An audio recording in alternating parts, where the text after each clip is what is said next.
미국이 일시적인 조정만 와도 한국은 툭 떨어져 버릴 수밖에 없는 환경이라는 거죠. 지금 단기적으로 봐야 될 것은 외국인 선물 쪽인 것 같아요. 아마 하반기부터는 외국인 수급을 조금 더 기대해도 좋지 않을까라는 생각을 하고 있습니다. 네. 오늘 모신 분은 대신증권 투자전략팀 이경민 팀장입니다. 안녕하세요. 네, 안녕하십니까. 네. 자, 지금 한 2달, 3달 됐죠. 국내 네. 증시가 계속 이렇게 헤매고 있는 네. 모습을 보이고 있는데 뭐 아주 세게 빠지는 것도 아니고. 그렇죠. 예. 그리고 또 그렇다고 올라주는 것도 아니고. 맞습니다. 약간 가나? 이런 기대감만 불러일으켰다가 그대로 뭐 하여튼 이렇게 지루한 장세가 이어지고 있는데 어떻게 지금 현상을 보세요? 일단은 미국 증시는 사상 최고치 행진을 하고 있는데 무섭게 오르고 있죠. 네, 그런데 한국 증시는 어떻게 보면은 저점에 더 가까운 상황들이 계속적으로 2달째 이어지고 있지 않습니까? 많은 분들이 물어보시는데 여러 가지 이유들이 있긴 하지만 특히 10월 달부터 굉장히 엇갈리는 모습을 보여줬었거든요. 그 이유를 지금 보여드리는 그림에서 좀 확인하실 수 있을 것 같은데요. 요 그림이 뭐냐면은, 위에 왼쪽은 미국 12개월 선행 EPS와 그리고 한국 12개월 선행 EPS 그림인데, 미국을 한번 보시면 이게 역사적 고점을 계속 넘어서고 있어요. 그렇죠. 반면에 한국은 올해 7월 달에 기록했던 저점을 깨고 내려가는 그림이거든요. 그래서 상대 강도를 보면은 이처럼 완전히 엇갈리는, 그러니까 한국 이익에 대한 기대치가 급격하게 떨어지는 모습들을 보여주면서 미국 증시는 잘 가고 있지만 코스피는 계속 부진한 흐름들이고, 그리고 이와 맞물려서 달러 인덱스가 계속적으로 강세를 이어가고 있거든요. 네. 이렇다 보니까 미국에 대한 선호는 계속적으로 유지되고 있지만 신흥국, 신흥아시아, 한국에 대한 선호가 약해지고 있고, 또 글로벌 ETF 추이를 보면은 한국 증시에서 계속적으로 자금이 이탈하고 있어서 어떻게 해야지 이런 흐름들이 변할까. 일단은 연말까지 이런 분위기가 쉽게 바뀌진 않을 것 같다는 생각을 하고 있습니다. 네. 특히 최근 실적 전망치가 이렇게 급격하게 떨어진 데는 반도체 업종 이익 레벨이 크게 떨어진 데 영향이 있거든요. 근데 저희 섹터 애널리스트도 그렇고 제가 보기에도 4, 4분기 실적 시즌 지나면 또 한 번 조금 하향 조정될 가능성이 있습니다. 반도체 네, 반도체 가격 흐름들이, 그리고 이익 전망치가 이런 그림들을 생각을 해봤을 때 아마 올해 연말 내년 1, 2월까지는 드라마틱한 분위기 반전을 기대하기보다는 조금은 상대적 약세를 이어갈 수 있는 환경, 그리고 많은 분들이 지금 미국 증시가 너무 디컴플링이 되고 있는데 동조화돼야 되는 거 아니냐, 그렇죠. 라는 말씀을 하시는데, 동조화된다고 해서 무조건 좋지도 않을 것 같다는 생각을 하는 거죠. 왜요? 동조화되는 국면에서 미국 증시가 흔들리면은 한국 증시도 버텨내기가 좀 어렵지 않을까라는 생각을 조심스럽게 하고 있습니다. 그 얘기는 지금 미국 증시가 흔들릴 가능성이 있다라고 네. 보시는 네. 건가요? 일단은 최근 미국 증시가 많이 올라온 데에는 그 시작점은 바이든 행정부의 90일간의 총력전, 물류 대란을 해결하겠다라고 내놓은 대책들에 대한 기대 심리가 들어왔고, 이어서 3, 4분기 실적 시즌이 굉장히 괜찮았고요. 요 그림 보신 바와 같이 이익에 대한 눈높이가 계속적으로 높아졌고, 이와 바로 이어서는 이제 연말 소비 시즌에 대한 기대감들이 들어왔었거든요. 자, 그러면은 실질적인 경기 흐름은 어떤가라는 것들을 봤을 때 미국의 올해 GDP 성장률 전망은 6%대를 넘나들다가 지금 5.5%로 내려와 있고요. 네. 물가 상승률은 10월 기준으로 6.2%까지 올라가 있고. 네. 성장보다 물가 부담이 더 커지는 구간으로 들어가 버렸거든요.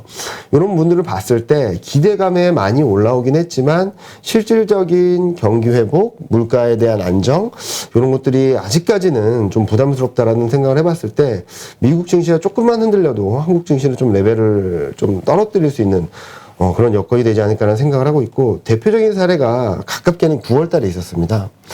8월 달에도 미국 증시는 사상 최고치 행진을 했는데 한국은 반도체 업황에 대한 불안감 때문에 레벨이 떨어졌었거든요. 네. 그러다가 한국만 너무 떨어지다 보니까 3,050선에서 바닥을 잡고 반등을 하다가 미국 증시가 소폭 꺾이니까 한국 증시는 2,900선까지 내려가는 모습들을 보여줬었기 때문에 지금은 오히려 미국과의 디커플링이 정반대의 디커플링이 나오는 게 조금 더 유리하지, 미국과 커플링, 동조화 현상이 나타나면서 미국 증시가 좀 흔들릴 때는 한국 증시가 좀 더 취약한 모습을 보여줄 수도 있다라는 말씀을 드리고 있습니다. 지금 일단 첫 번째, 그 얘기는 지금 미국 증시가 흔들릴 만한 어떤 그 요소가 있어야 되잖아요. 네. 그게 뭐라고 생각하세요? 일단은 지금 기대감에, 그러니까 특히 연말 소비 시즌에 대한 기대감이 많이 올라왔는데, 이번 주에 있었죠. 이번 주에 10월 FMC 의사록을 본다든지, 채권 금리 흐름을 본다든지, 또는 미국의 금리 인상 확률을 본다고 하더라도, 테이퍼링 속도가 좀 빨라질 수 있다. 금리 인상 시점이 좀 빨라질 수 있다는 걱정들이 들어왔지만 시장은 크게 반응을 하지 않았거든요. 그런데 연말 소비 시즌에 대한 정점, 아마 이번 주말, 다음 주 월요일, 그러니까 블랙 프라이데이와 사이버 먼데이를 지나면은 기대감은 정점을 통과하는 상황에서 다음 주 12월 3일 날 고용 지표가 발표될 예정이거든요. 네. 근데 50만 명을 넘어설지 말지에 대한 걱정이 있는 것과 더불어서 임금 상승률이 5%를 넘어설 수 있다라는 전망이 들어오고 있어서 또 한 번 물가에 대한 부담이 들어올 수 있고요. 자, 그러면은 긴축이 좀 빨라질 수 있다라고 걱정을 하는 상황에서 경기가 좋다면 네. 좀 버티면서 올라갈 수 있겠는데 경기에 대한 전망치도 조금 떨어지는 상황에서 또 코로나19 재확산 움직임들이 좀 뚜렷한 모습들을 지금 보여주고 있어서 지금 유럽은 제가 업데이트한 기준으로 보면 11월 20일 날은 유럽 지역에서 38만 명이 하루에 네, 나왔고요. 미국도 한 6, 7만 명대로 떨어졌던 확진자 수가 10만 명대까지 다시 올라오고 있고 이런 부분들이 조금은 경기 회복에 대한 심리들을 그리고 또 이렇게 코로나19가 재확산이 되면 공급망 병목 현상이 완화되는 시점도 좀 딜레이 될 수 있다는 부분들에 의해서 경기는 불안한데 물가 상승하면 지속될 수 있다는 걱정들이 들어올 수 있어서 첫 번째 트리거는 다음 주에 있을 고용 지표 그리고 그 다음에 있을 물가 지표 이런 것들을 확인하면서 아직까지는 물가 부담이 더 크구나 기대 심리 소비에 대한 기대 심리가 좀 예상했던 것보다는 좀 부진하지 않을까라는 걱정들이 들어올 수 있는 시점이 12월 초부터 시작되지 않을까라는 생각을 하고 있습니다. 네. 그러니까 지금 미국의 경제 성장 계속 뭐 좋아지고 있다 우리는 이렇게 생각하고 있는데 네. 물론 성장은 하고 있으나 그 맞습니다. 비율이 떨어지고 있다는 얘기죠. 네. 그러니까 성장 모멘텀이 좋은 건 맞아요. 5.5%라고 해도 엄청나게 좋긴 아주 한데. 좋은 거죠. 네. 그런데 여기에 대한 기대 심리가 약해지는 상황에서 더 큰 걱정은 5.5%의 경제 성장보다 높은 물가가 기록되고 있다는 거죠. 쉽게 말씀을 드리면 제 임금 상승률이 그렇게 되지는 않지만 6% 상승을 하는데 물가가 3% 4% 올라온다 하더라도 좀 부담스럽지만은 제 생활이 크게 맡기진 않을 것 같거든요. 3, 4%가 더 수익이 많아졌으니. 그런데 제 임금 상승률이 6%인데 물가 상승률이 7% 8% 돼버리면 실질적인 소득이 줄어드는 효과가 있는 거지 않습니까? 그런 국면이 지금 벌어지고 있거든요. 그런 부분들이 아마도 내년 1분기까지는 이어질 수 있습니다. 내년 1분기 GDP 성장률도 물가 상승률보다는 낮은 상황이라서 부담스러운 그러니까 물가 부담이 성장에 대한 기대를 억누르는 그런 국면이 좀 이어질 수 있기 때문에 조금은 조심하자. 한국도 불안하지만 미국도 과열권에서 기대했던 변수들이 좀 더 강해질까 아니면 좀 약해질까 하는 것들을 봤을 때는 좀 약해지고 그동안 좀 무시되었던 리스크 변수들이 좀 수면 위로 올라올 수 있는 그런 시점이 도래하지 않을까라는 생각을 하고 있습니다. 네. 그러면 일단 첫 번째는 미국이 이제 금리 인상을 하는 시점이 되면 우리는 그래도 그 금리 인상을 한다는 거는 경기가 좋다는 어떤 자신감의 또 일환일 수도 네, 있는 거니까. 맞습니다. 그게 오히려 주가 상승의 이유가 될 수도 있다. 이렇게 맞습니다. 보는 분들이 많잖아요. 저도 그렇게 생각을 하고 있습니다. 네. 근데 지금 말씀하신 대로라면 경제 성장률보다 인플레이션이 더 높은 그러니까 실제로는 경기가 안 좋은 네. 이런 상태에서도 금리 인상을 할 수가 있다. 그런 걱정이 더 큰 거죠. 그러니까 말씀하셨듯이 경제 성장률이 5.5%고 물가가 3%대인데 이게 부담스러우니까 통화정책 정상을 하겠다. 그리고 앞으로 GDP 성장률이 5.5%인데 이게 계속적으로 유지된다거나 아니면 좀 더 좋아질 수 있다는 기대감이 들어오면 저는 선순환될 수 있다라고 생각을 합니다. 무슨 말씀을 드리냐면 말씀하신 것처럼 왜 물가가 오르니? 경기가 좋아서. 야, 금리 인상한데 경기가 좋으니까 당연히 하는 거지? 경기가 좋으니까 금리 인상은 당연한 거야. 금리 인상을 한다는 건 경기 회복에 대한 자신감을 피력하는 거야. 라고도 선순환 흐름이 되면서 과거 흐름을 봤을 때 미국이 금리 인상을 할 때 주식시장이 추세적으로 하락한 적은 없습니다. 예, 그런 것들이 좀 필요한 시점인데 거꾸로 최근 들어서는 경기에 대한 자신감은 약해지고 물가에 대한 부담은 커지는데 통화정책은 물가 때문에 빨리 할 수 있다는 걱정들이 들어오다 보니까 그런 것들이 좀 교란용이 될 수 있다고 보는 겁니다. 그러니까 이게 실제로 그 당시 상황이 돼서 뭐 내년 중반기 정도 이게 실제로 진행되든 안 되든 그 전서부터 걱정 때문에 시장은 흔들릴 수 있다. 네, 그 걱정, 우려감 때문에. 그러니까 많은 분들이 이게 금리 인상이 되면 불안한 거지 아니냐. 근데 지금 생각을 해보면 테이퍼링이 아무리 빨라지고 금리 인상을 한다고 하더라도 지금 많은 투자자분들이 생각하는 긴축의 속도 시점이 굉장히 타이트하다라고 생각을 하거든요. 네. 왜냐면은 테이퍼링 속도가 빨라지면서 내년 3분기, 4분기 두 번 금리 인상을 할 수 있다는 확률이 굉장히 높아졌어요. 지금 네. 거의 80%, 70%까지 올라오고 있는 상황인데, 근데 이보다 더 빨라질 수 있을까라고 생각을 하면은 그렇진 않을 것 같거든요.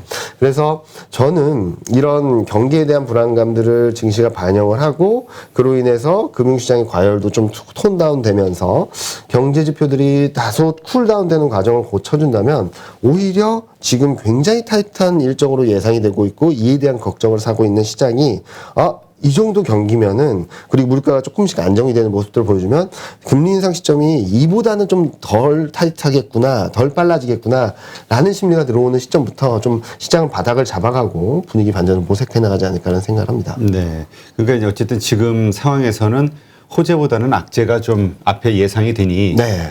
시장은 더 상승하기는 좀 쉽지 좀 않다. 쉽지 않고 조금 저번에도 나와서 말씀드렸던 것처럼 좀 리스크 관리에 좀 힘을 실어야 될 때가 아닌가라는 말씀을 드리고 있습니다. 맞아요. 근데 사실 예전에 우리 방송할 때도 그랬죠. 그 이제 워낙 강세론자셨으니까 네, 네. 그 강세 이렇게 시장이 오를 거라고 믿는 이유들에 대해서 이제 말씀해 주셨고 그때 아마 제가 그런 이유가 사라지거나 다른 어떤 악재가 네. 나타나서 시장의 뷰가 바뀌게 되면 바로 좀 알려달라. 말씀을 드린다. 예, 그래서 이제 바로 알려주시는데 아마 뷰가 바뀐 것 때문에 좀 앞으로도 좀 많이 달리실 거예요. 요새. 아마 근데 그거는 저도 충분히 감안을 한 부분인데 제가 좀 많은 분들이 불편해하시고 당황스러워하실 수는 있었어요. 왜냐면은 제가 자동차 운전한다고 비유를 해볼게요. 그러니까 제가 운전을 하는 버스에 사람들이 타고 내리고 많이 하시는데 시장 분위기가 좋고 저도 작년 3월부터 굉장히 강세론을 말씀을 드리면서 많은 분들이 탑승을 하셨는데 저는 병목 현상이라는 게 풀리면서 이제 이게 막 꽉 막혔던 고속도로에서 이게 좀 도로가 풀리겠구나 하고 엑셀을 딱 밟았다가 그게 멈춰 있으니까 갑자기 브레이크를 밟으니까 많은 분들이 굉장히 당황하셨을 것 같아요. 근데 만약에 제가 이런 상황이니까 미리 브레이크를 밟을 수 있습니다라는 말씀을 드렸음에도 불구하고 출렁하고 차가 막 움직이다 보니까 놀라시기도 하고 당황하시기도 하고 그랬는데 다행스럽게는 사고는 안 났다라고 생각을 해요. 근데 탑승하셨던 분들이 불편하신 거는 어쩔 수 없고 그리고 저도 충분히 이해하는 부분이지만 만약에 제가 여기서 뚜렷한 뷰를 말씀을 안 드린다거나 아니면 여기 그냥 엑셀 밟고 갔다면 큰 사고가 났을 수도 있겠죠. 그래서 저는 일단 많은 분들이 불편하신 부분들은 충분히 이해하고 그렇지만 그렇다고 해서 제가 객관적인 뷰를 드리기보다는 좀 여러분들의 마음을 달래기보다는 지금 현 상황에서 현실적인 판단을 하고 어떤 대응을 해 나가야 될까라는 부분들을 좀 더 집중해서 말씀을 드릴 테니까요.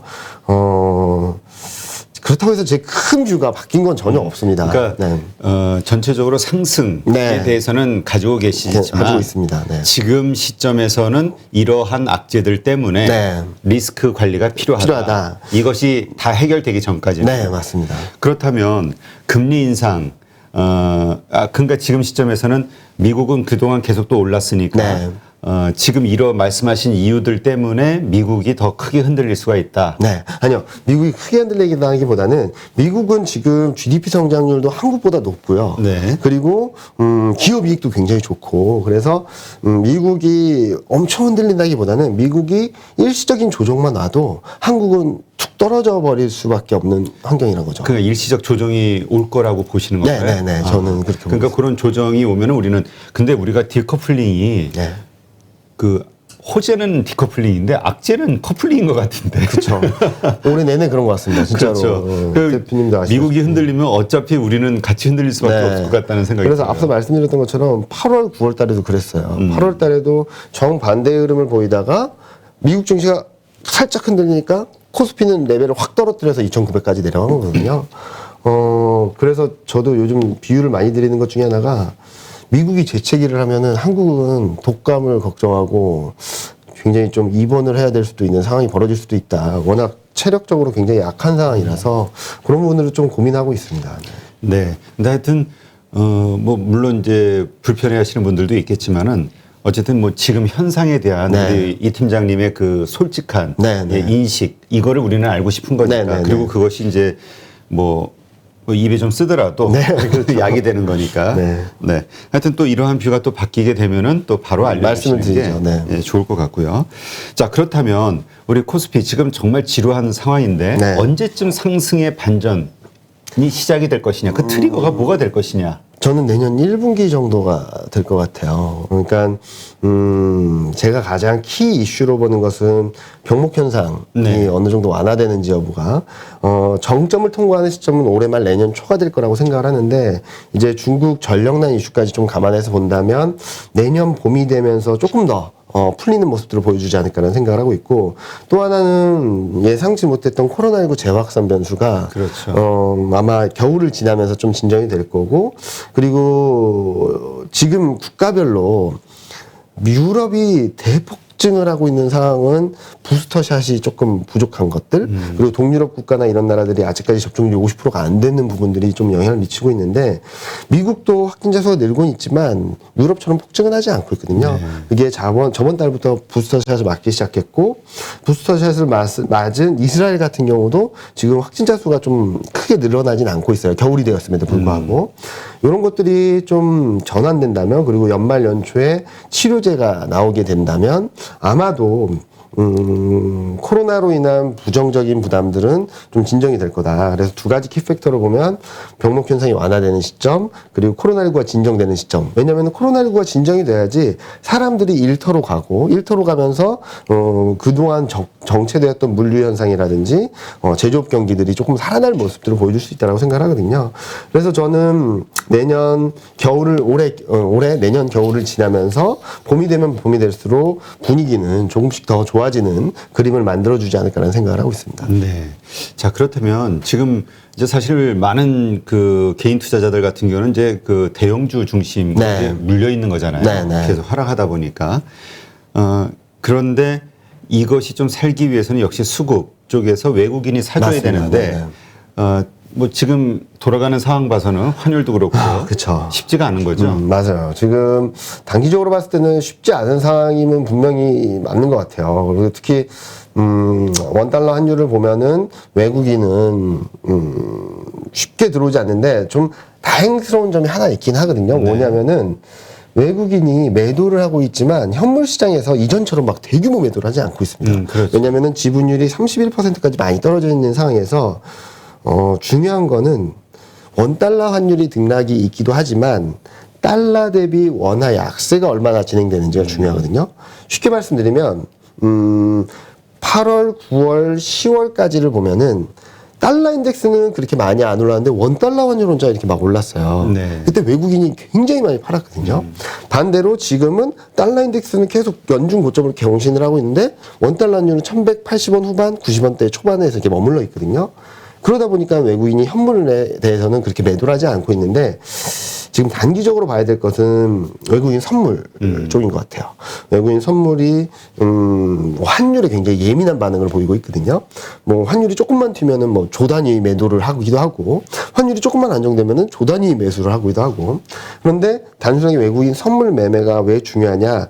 이 외국인 선물 매매가 현물과 선물 간의 가격 격차를 야기하면서 기관 프로그램 매수까지 유발하거든요. 네. 그래서 외국인이 선물을 매도하면 선물이 싸지고 현물이 비싸지다 보니까 기관 투자자들은 현물을 팔고 선물을 사는 프로그램 매수를 하고 매도를 하고 그리고 외국인이 선물을 사면 싼 현물을 사고 선물을 매도하는 프로그램 매수를 유발하면서 단순하게 외국인 선물 매매 패턴이 뭐 선물 시장에 영향을 주는 것뿐만 아니라 프로그램 매매까지 영향을 주면서 조금은 불안한 흐름을 보이고 있는데 아마 이런 부분들은 조금씩 진정되지 않을까. 첫 번째로는 기업 이익에 대한 전망이 조금은 안정을 찾으면 돌아올 수 있다라고 생각을 하고 있고요. 그리고 올해 내내 달러 대비 원화가 약세를 보였는데 이게 2015년 이후 고점권에 도달해 있거든요. 네. 그래서 내년에 이제 좀 달러가 안정을 찾으면 원달러율이 더 빠르게 안정세를 보이면서 아마 하반기부터는 외국인 수급을 조금 더 기대해도 좋지 않을까라는 생각을 하고 있습니다. 네. 하반기라는 건 내년. 내년 2022년 하반기죠. 그가 이제 결국 미국의 금리 인상이라든가 이런 것들에 대한 그 뭐 하든 안 하든 네. 이런 것들이 다 일단 딱 드러난 다음에 네. 모든 게 방향성이 정해질 수 있다 이렇게 보는 거군요. 그렇기도 하고요. 내년 봄을 지나면서 병목 현상이 완화되면 앞서 서두에 말씀드렸던 것처럼 많은 분들이 걱정하시는 통화 정책, 금리 인상에 대한 부담을 극복할 수 있다라는 자신감이 생길 것 같아요, 증시에. 그리고 한국 기업 이익 측면에서도 반도체 사이클이 내년 1분기에 저점을 통과하고 이렇게 올라가는 회복되는 모습을 보여주면서 아, 기업 실적도 좋아지는구나. 병목 현상이 완화되면서 제조업 경기도 좋아지고 아, 병목 현상이 굉장히 극심한다면은 따라오는 게 투자거든요. 투자 확대. 제조업 경기 회복, 물가 안정 이런 변수들이 시장에서는 좀 안도감을 줄 수 있다라고 생각을 하고 있고요. 그리고 지금 말씀드렸던 것처럼 굉장히 타이트한 통화정책 스케줄이 아마 올해 말 내년 초에 반영이 되게 된다면 거꾸로 이 정도의 타이트한 스케줄은 아니다라는 안도감만으로도 정책에 대한 부담들을 좀 덜어낼 수 있다라는 거죠. 그래서 이렇게 보시면 될 것 같아요. 통화 정책에 대한 부담은 저는 심리적으로는 지금 올해 내년 초반이 정점일 거라고 생각을 하고 있고 경기에 대한 불안감은 내년 초가 저점일 것 같아요. 근데 이 봄이 되고 코로나19 진정되고 병목 현상이 완화되고 실적에 대한 기대감 심리가 돌아오면 통화 정책에 대한 정점은 점점 떨어지는 가운데 경기 회복에 대한 기대감이 이렇게 올라오면서 이게 크로스가 되면서 시장에서는 좀 긍정적인 변화들이 나타날 수 있다라고 생각하는 거죠. 그러니까 지금 우리 시장 같은 경우, 한국 시장 같은 경우는 이제 1분기 이후 괜찮을 네. 거라고 보시는 이유가 바로 그런 거라고 보는데 네. 그러면 지금 아까도 잠깐 얘기하셨지만은 미국의 금리 인상과 경기 어떤 상승, 네. 인플레이션율 이런 것에 의해서 빨라질 수 있다라는 시장의 두려움 네. 이것이 사라지는 것도 네. 1분기 이후가 될 될 것 것이다 같다. 이렇게 보시는 네, 네, 네. 거군요. 그러니까 미국 시장 자체도 네. 그래서 저는 내년에는 뭐 신흥 아시아, 신흥국 증시들 그리고 한국 증시가 조금 더 매력적이다라는 말씀을 드리고 있는데 그렇게 보는 이유는 뭐 계속 왔다 갔다 합니다. 많은 분들이 걱정하시는 것과 달리 신흥국이 좋을 때는 한 해는 좋았다가 한 해는 나빴다 계속 이렇게 왔다 갔다 하죠. 작년에는 우리가 더 많았죠. 엄청났죠. 상승률이 네, 미국보다. 글로벌 1위였습니다, 한국이. 왜냐면은 작년 11월, 12월, 올해 1월 중순까지만 하더라도 딱 2달 반 만에 44%가 폭등을 했거든요, 한국은. 엄청나네. 그런데, 쉽게 생각을 해보면은 많은 분들이 지금은 해외로 가야 된다라는 말씀들을 굉장히 많이 하시잖아요. 근데 멀지 않은 시점인 올해 1월만 하더라도 모두 다 한국 주식 해야 된다라는 말씀을 하셨었던 것 같아요. 그래서 저는 조금 더 힘든 시간이 있을 수는 있어도 그런 시간을 거친 뒤에는 아마도 그때 한국 투자에 대한 비중을 늘렸어야 돼라는 시점이 좀 멀지 않았다라고 생각을 하고 있습니다. 네, 알겠습니다.